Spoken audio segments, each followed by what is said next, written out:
जो रिज़ाइन का basic law है वो तो क्लियर लॉ है कि जब आपने इस्तीफ़ा दे दिया है तो जब तक वो एक्सेप्ट नहीं होता उससे पहले पहले आप वापस ले सकते हैं। जैसे ही वो एक्सेप्ट होगा तो उसके बाद आप वापस नहीं ले सकते। ये एक जनरल लॉ है। आज हम पढ़ेंगे कि अगर एक बंदे ने इस्तीफ़ा दे दिया है, आगे अथॉरिटी ने भी एक्सेप्ट कर लिया है, तो उसके बाद किन सूरतों में वो इस्तीफ़ा अपना वापस ले सकता है। इसके ऊपर 7 प्रिंसिपल हैं, 7 जो एक्सेप्शन जिनको हम कहते हैं, जिन सूरतों में एक मुलाजिम अपना इस्तीफ़ा वापस ले सकता है। सबसे पहली एक्सेप्शन है क्रिमिनल केस। अगर किसी के ऊपर कोई क्रिमिनल केस है, किसी मुलाजिम के ऊपर, वो उस परेशानी में है, अपनी ज़मानतें करा रहा है या मफरूर है, तो उस सूरत में अगर वो इस्तीफ़ा देता है महकमे को, दैन उस सूरत में जब उसका इस्तीफ़ा एक्सेप्ट भी हो जाए, मंजूर होने के बाद भी वो अपना इस्तीफ़ा वापस ले सकता है। ये मैं जो अभी इसमें जो भी मैं आपको प्रिंसिपल बताऊंगा उसके ऊपर ऑलरेडी सुप्रीम कोर्ट की जजमेंट्स हैं, हाई कोर्ट की जजमेंट्स हैं, उसके बाद ये प्रिंसिपल सेटल्ड हुए हैं। उसके बाद जो दूसरा प्रिंसिपल है वो है फोर्सिबल। अगर किसी को अथॉरिटी ने किसी से ज़बरदस्ती इस्तीफ़ा लिया है, उसको कहा जी हम आपके ख़िलाफ़ कोई कार्रवाई करेंगे, आपने ये किया है वो किया है, हम आपके वो नौकरी से निकालेंगे, तो आप बेहतर है आप इस्तीफ़ा दे दें। तो इस सूरत में अगर मुलाजिम इस्तीफ़ा देता है तो उस सूरत में भी वो दोबारा अपील करके अपनी नौकरी है दोबारा बहाल करवा सकता है। अब इसके बाद तीसरी बात, जो डिपार्टमेंट की, जो अथॉरिटी की मेलाफाइड है डिपार्टमेंट की, अब वो कैसे साबित होगी। एक बंदे ने इस्तीफ़ा दिया है और जो कम्पिटेंट अथॉरिटी है उसने फ़ौरन इस्तीफ़ा मंजूर कर लिया है, तो इस सूरत में सुप्रीम कोर्ट कहती है कि ये डिपार्टमेंट की मेलाफाइडी है कि डिपार्टमेंट ने ज़बरदस्ती से बदनीयत होकर उससे इस्तीफ़ा लिया है, इसलिए जैसे ही उसने इस्तीफ़ा दिया तो फ़ौरन अथॉरिटी ने एक्सेप्ट कर लिया है। तो अगर जल्दी में इस्तीफ़ा एक्सेप्ट होता है तो इस सूरत में भी मुलाजिम दोबारा अपनी नौकरी पे बहाल हो सकता है।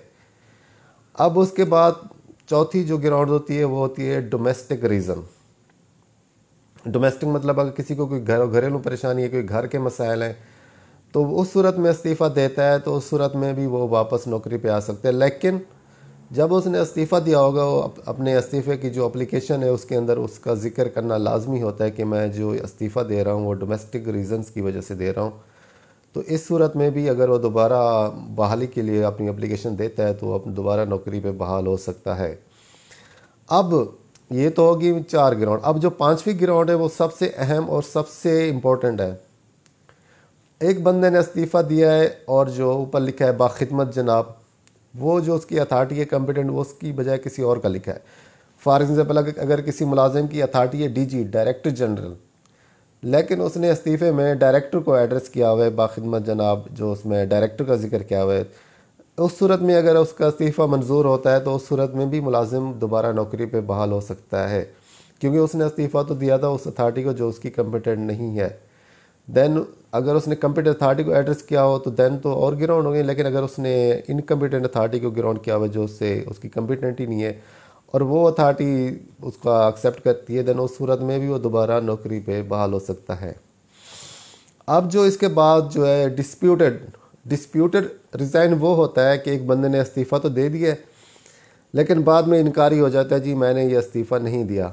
इसलिए सुप्रीम कोर्ट कहती है कि जो भी इस्तीफ़ा मुलाजिम का हो, मुलाजिम ने ख़ुद अपने हाथ से लिखा हुआ हो, अगर मुलाजिम इनकार कर दे जी ये मेरा इस्तीफ़ा नहीं है, तो उस सूरत में जो उसने एप्लीकेशन दी होगी तो कोर्ट हमेशा महकमे को कहती है कि जी उसका रिकॉर्ड लेके आएंगे जो इसने एप्लीकेशन जमा कराई थी रिज़ाइन की, तो उस पर देखा जाता है। अगर उसकी हैंड राइटिंग हो तो दैन तो उसमें और ग्राउंड होगी, अदरवाइज़ अगर उसकी राइटिंग नहीं है दैन उस सूरत में भी वो नौकरी पे बहाल हो सकता है। तो इसके बाद जो आखिरी ग्राउंड है वो है अंडर प्रोटेस्ट का।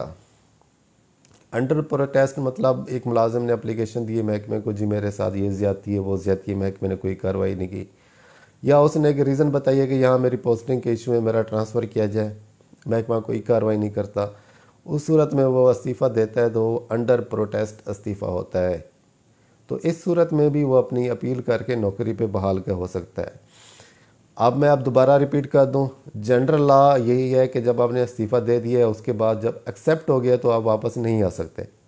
लेकिन ये जो अभी मैंने ग्राउंड बताए, इन ग्राउंड्स की सूरत में आप दोबारा नौकरी पे बहाल हो सकते हैं महकमाना तौर पे। तो हमेशा कोशिश किया करें, अगर खुदा ना खास्ता कभी इस्तीफ़ा दे भी दिया है तो उस सूरत में कोई ना कोई, ये जो मैंने ग्राउंड बताया इनमें से कोई ना कोई ग्राउंड लिख के इस्तीफ़ा दिया करें ताकि आपके दोबारा वापसी का कोई ना कोई रास्ता बच जाए। शुक्रिया, अल्लाह हाफिज़।